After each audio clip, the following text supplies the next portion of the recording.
Hello again, everybody. If you're watching this video right now, it's because either you missed me or you were crazy enough to come back to my channel. Either way, I'm glad you're here. Today's video is going to be a little bit longer, but it's going to be awesome, so watch every second. If you fast forward, I will know. Well, I won't know, but it'll still hurt my feelings. Know that you hurt my feelings if you don't watch this whole video. As you can see, I'm in my apartment. This is a little bit more laid back, personal video. The topic today is how to get started on your weight loss / improving your physical health journey. So I have a few steps that I believe are the first ones that you should take when starting your journey. I'm sure other people would say other things, but this is what I think. First step, motivation. Everyone talks about, oh, I try to lose weight, but I can't because I can't find the motivation, blah, blah, blah, blah. There are two different kinds of motivation. You have your internal and your external. Of course, the most important is internal motivation. Now, where does that come from? Inside. I can't make you motivated. Pictures of other people and swimsuits and all that, that's all external motivation. Now, internal, I guess it'd just be easier if I tell you an example of where I got my internal motivation from. I believe that everyone kind of has to come to a breaking point when they realize, like, I've had enough. I'm ready to, embark on this journey. I'm ready to finally get my act together. I'm gonna stop making excuses for myself. So I told you guys in the last video that my journey kind of started last summer. Now, I've been trying to lose weight for years. Like I said, I went through different diets and stuff, and I was not eating healthy at all. I was making excuses for myself. So last summer, the day before I started my weight loss journey, my friends wanted to go out to a party that night, and I was in my closet trying to find something to wear. I tried on a bunch of different shirts and shorts and stuff, and nothing was fitting. My shorts, when I pulled them on, it would take forever to get them buttoned, and when I did get them buttoned, I had, the huge muffin top. My shirts were too tight on my arms, and it broke me. I'm not gonna lie to you guys. So I don't fully remember that day, but I just remember crying at the bottom of my closet for like an hour, and needless to say, I didn't go out with my friends that night. And then I woke up that next morning and I just decided, like, hey, it's time. So yeah, internal motivation. Just figure out why you want to do it and let that drive you to do it. I can't really explain it much further. It's something that has to come from within you. Like, I don't know what your story is, your circumstance. Second was the external motivation. So what I do for external motivation, I do motivation boards. I'm really big on those. I make a poster, I put the month on there, I put my goals. Let's say, so it's May right now. Let's say I want to lose 7 pounds this month. So I would put goal, lose 7 pounds. And then I would get sticky notes and number them 1 through 7. I would put them on the board. And then as I lose each pound, I would rip off one of the sticky notes. So it's like, 7, 6, 5, 4. It's cheesy, but it's awesome. Being able to take off that sticky note saying, I lost a pound, I can't explain to you how rewarding it is. But look on Pinterest. I live on Pinterest. There's a lot of different examples of motivation boards on there and different things that you can use. You can also hang up a swimsuit, a bikini if you're a girl. I don't know if guys want to hang up swim trunks, something. Just hang up an article of clothing that you wish you looked better in, or something that you want to wear. And just nail it to your wall. You'd be surprised how motivating it can be to walk past a bikini every day. Like, I want to be able to wear this in a month or so. Other than that, it's just be creative with it.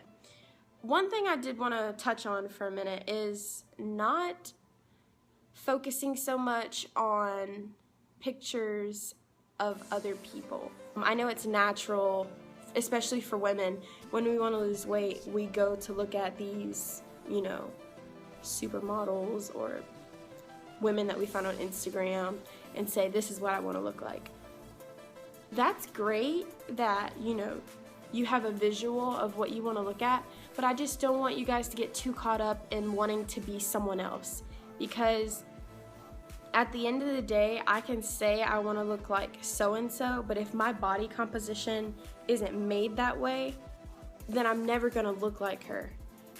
And it's only gonna further upset me and, tear me down that I can't look like, my dream body. So just focus on being a better you.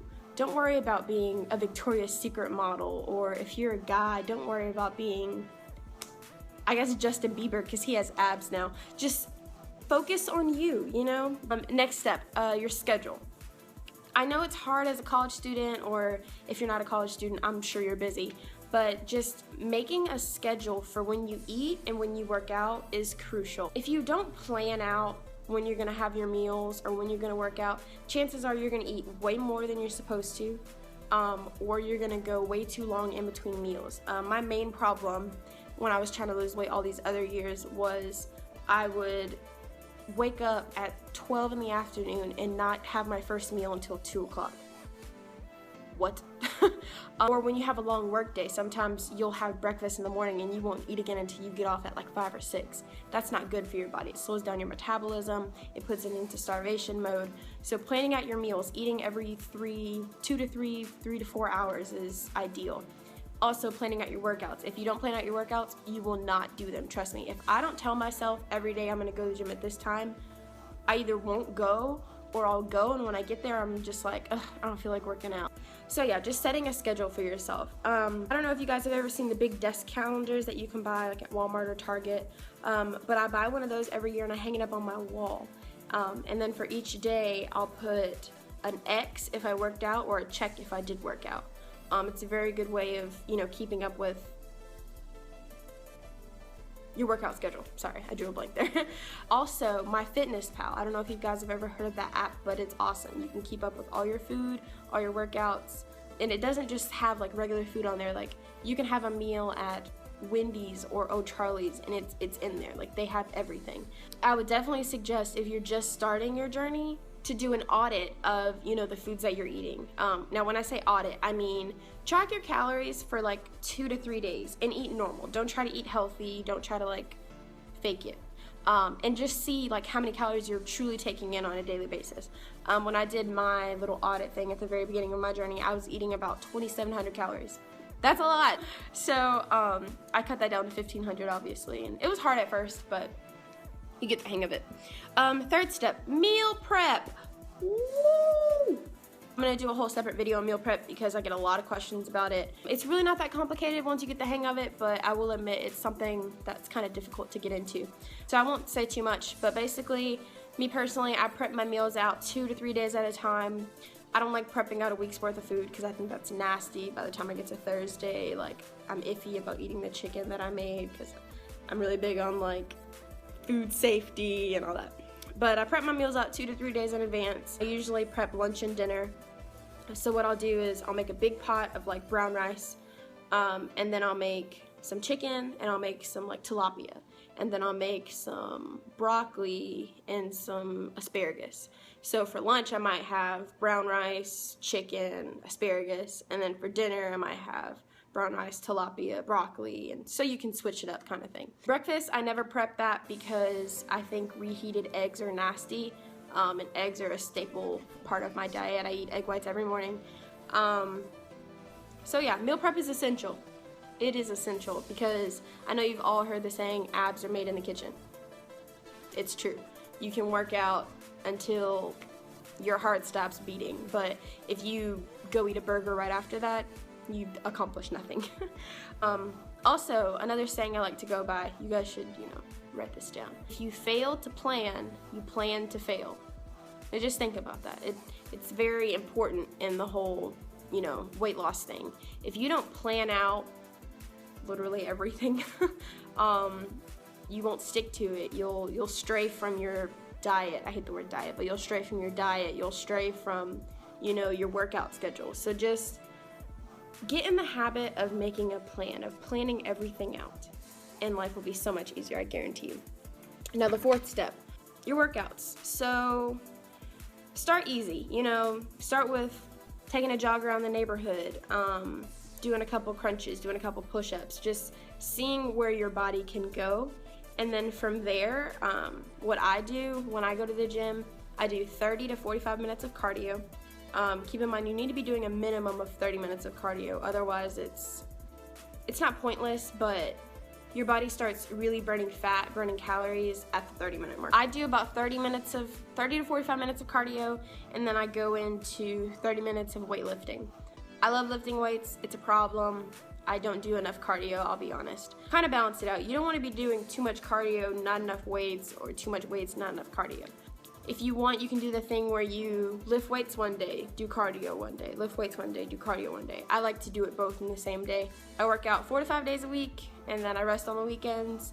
If you're a beginner, I would suggest 3 days a week. Don't like make excuses for yourself saying, oh, I've never worked out before, I'm just gonna start out with like once a week.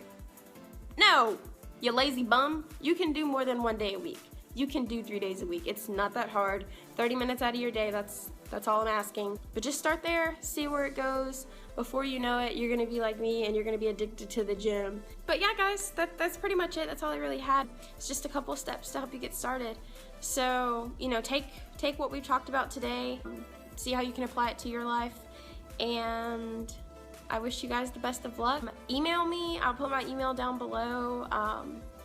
Message me on Instagram, leave comments on the video, and tell me like, hey, I decided that I want to start doing this, or hey, I'm ready to start working out, or hey, I'm ready to start meal prepping, and I can be there for you guys. Like, that's all I really want to do. So yeah, let's keep in contact with each other, because there's strength in numbers, and when you have people backing you up, when you have people holding you accountable, that's where the success starts to come in. So yeah, thank you again for watching this super long video. It's equivalent to like half an episode of SpongeBob. I'm sure SpongeBob would have been a little bit more entertaining. Hopefully I didn't bore you too much. Please leave comments telling me what you want me to talk about. I had a lot of requests for this video and for meal prep videos, so the next video I do is gonna be all about meal prep. I'm gonna try to set it up like a cooking show. Chefing with Tatiana or something. I'll come up with a name for it, I don't know. Everybody have a great night. Thanks again for watching. If you haven't already subscribed, please do so. And I will see you guys next week. Love ya!